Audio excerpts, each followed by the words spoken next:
గమనించండి. ఈవేళ నేను మీ అందరికి పిలిచిందా లేదంటే అంటే ఎలక్షన్ ఇదే మనకి ఫస్ట్ ఎలక్షన్. ఇంతకుముందు ఎలక్షన్ చేసినాం అవన్నీ వేరే. ఇంతకుముందు ఎన్నో ఎలక్షన్ చేసినాం, ఎంతమంది ఓట్లు చిన్నప్పటి నుంచి ఓట్లు వేస్తున్నారు. అది వాళ్ళకి వేస్తాం, మా నాన్న వాళ్ళకి చెప్పాడు, బిడ్డ వాళ్ళకి చెప్పాడు, వీళ్ళ వాళ్ళకి చెప్పారా వేసినట్టు అని చేసేయడము. అలాగే ఫస్ట్ నుంచి వెళ్ళిపోతుండేది. అది గంగా అందరూ ఉన్నప్పుడు మేము లేచి నుంచి కూడా 2 ఎలక్షన్ 4 ఎలక్షన్లు నేను చేయడం అయింది. నారాయణరావుకి 3 సార్లు మనం ఓట్లు వేసినాం, అలాగే 3 సార్లు పోయిన తర్వాత కూడా అలాగే వేసినాం. అలాగే మనం అందరం ఒకటే ఓడుకున్నప్పుడు కూడా అలాగే ఉన్నాము. మన ఊరు గోడ ఒక కట్టు మీద ఉన్నాము. మన పంచాయతీ ఉంది, మన ఊరు గోడ కాదు, మన పంచాయతీ మొత్తం నారాయణరావు అంతే పడి చచ్చిపోయి ఉన్నాము అంతే. 15 సంవత్సరాలు అంతే 3 సార్లు.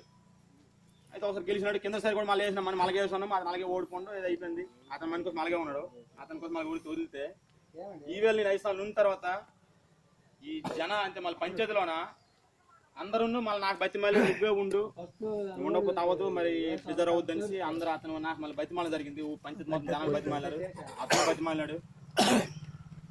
దానివల్ల తలవంచి నేను మళ్ళీ దూరం అయింది. నాకు ఇష్టం లేకపోయినా నేను దూరం ఉన్నాను.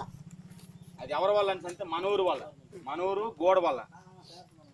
మీరందరూ ఇవాళ మీకు చెప్పి పిలిచి బతిమాలింది దేనికోసం అంటే ఇంతకుముందు ఆ ఓట్లు అతను వేసాము వాళ్ళకి వేసేస్తాము. అయితే అందరూ తప్పుగా చేయలేదు, అందరూ మనం ఒక దుక్కు వేసున్నాము. ఈవేళ వాళ్ళు ఇంతకుముందు వాళ్ళకి చెప్పినాము మన పార్టీకి వెళ్ళిపోయారు, ఇచ్చేది మంది రాలేదు. వాళ్ళు కాంగ్రెస్ పార్టీలో నిలబడి వాళ్ళు పోటీ చేస్తున్నారు కొల్లోలు. వాళ్ళకి ఒక దొంగలు మీకు తెలియదులే, మీకు తెలియదు, కొన్ని నాకు తెలిసి వాళ్ళతో తిరుగున్నాను. తర్వాత ఈవేళ మీకు పిలిచిన కారణాలు ఏంటంటే మన ఊర్లో వాళ్ళిద్దరు ఉన్నారు, మళ్ళీ కూడా యువరాజు. నేను ఏటి అన్యాయం చేయలేదు, వాళ్ళ పరంగా తప్పు కూడా చేయలేదు. వాళ్ళకి అదర్థం నేను అడుగుతాను, కానీ అది అడుగుతాను నేను మరి 2 పోటీ అడుగుతాను వాళ్ళకి పిలిచేసి. నేను నా పరంగా వాళ్ళకి ఎటువంటి తప్పు జరగలేదు. కానీ ఈవేళ వాళ్ళు తిరిగేసి అయ్యో అంటే వాళ్ళకి మర్యాద కావాలంటే ఇప్పుడు ఇక్కడ మీ అందరూ వచ్చి మీ అందరికి ఇప్పుడు చైర్లు లేవు కూర్చోబెట్టాను నేను. అదే అప్పుడు వస్తే చైర్ సోఫా సెట్ కూర్చుంటారు, వాళ్ళకి మర్యాద ఇచ్చేస్తుంటారు, టీ ఇస్తారు ఇచ్చేస్తారు. అలా మీ అందరికి వాళ్ళకి గౌరవించలేను కదా. వాళ్ళకి మర్యాద కావాలా లేకపోతే ఇంకేడు కావాలా వెళ్ళిపోన్నారు, వెళ్ళిపోయిన మంచిది. కానీ మన ఊర్లోనే ఇబ్బంది పడతాం. దయచేసి మీకు పిలిచిన కారణాలు అది ఊర్లోన ఎవరు వాళ్ళు తెస్తారు 50,000.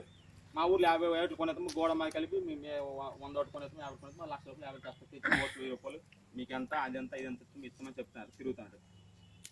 దయచేసి ఈవేళ నా మీద గౌరవం ఉంచండి. ఆ డబ్బులు ఇదేటి కాదు, డబ్బులతో బతికిము, 1000 రూపాయలతో 500తోని.